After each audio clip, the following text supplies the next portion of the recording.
அன்பு தம்பி தனுஷ் அவர்கள் எழுதி இயக்கி நடிச்சிருக்கிற இட்லி கடைங்கிற படம் பார்த்தேன்.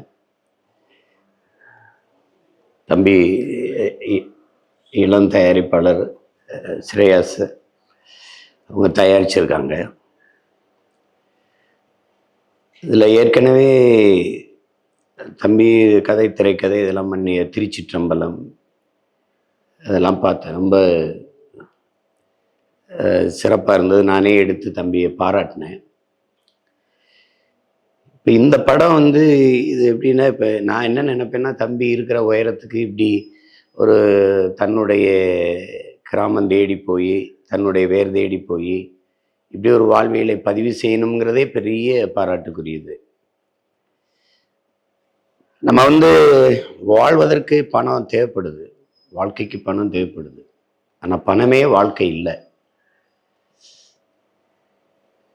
ஏன்னா கடைசி மரமும் வெட்டப்பட்ட பிறகு, கடைசி மீனும் பிடிபட்ட பிறகு அப்போதான் தெரியும் மனிதனுக்கு பணத்தை சாப்பிட முடியாதுன்னு ஒரு கவிதை இருக்கு.